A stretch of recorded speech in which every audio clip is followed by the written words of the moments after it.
मैं रोजा हूँ और साइंस के मुताबिक जब आप रोजा रखते हैं तो ऑटोफेजी खराब डीएनए सेल्स को खत्म करती है, सोजिश कम होती है और कैंसर का माहौल कमजोर हो जाता है। जिस्म पुराने और खराब खलियों को तोड़कर निकाल देता है, मुदाफ़ती निज़ाम नए खलिए बनाता है और सोजिश कम हो जाती है। ये अमल एंटी एजिंग, एंटी कैंसर और एंटी डिजीज है। जब आप 0 से 6 घंटे रोजा रखते हैं तो जिस्म सबसे पहले ग्लूकोज यानी शुगर इस्तेमाल करता है और इंसुलिन लेवल भी हाई रहता है। जब आप 8 से 12 घंटे रोजा रखते हैं तो इंसुलिन लेवल गिरना शुरू हो जाता है, फैट बर्निंग ऑन हो जाता है और ब्लड शुगर मुस्तहकम होने लगती है। 12 से 16 घंटे के रोजे में इंसुलिन रेजिस्टेंस कम हो जाती है, जिगर और मसल्स शुगर को सही इस्तेमाल करते हैं, चर्बी से तवानाई बनती है, शुगर से नहीं। रोजा डायबिटीज और टाइप 2 डायबिटीज को कंट्रोल करने का मजबूत जरिया है।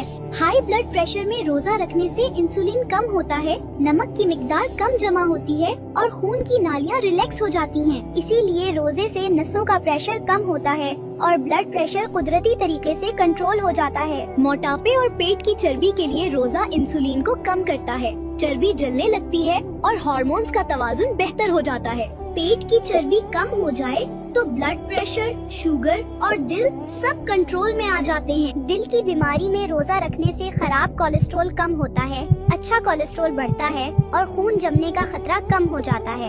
इसीलिए रोजे से हार्ट अटैक और फॉलिज का खतरा कम हो जाता है। स्ट्रेस, एंजाइटी और डिप्रेशन में रोजा कोर्टिसोल कम करता है, दिमाग का BDNF बढ़ाता है, दिमाग को सुकून मिलता है और जज्बात मुतवाजुन हो जाते हैं।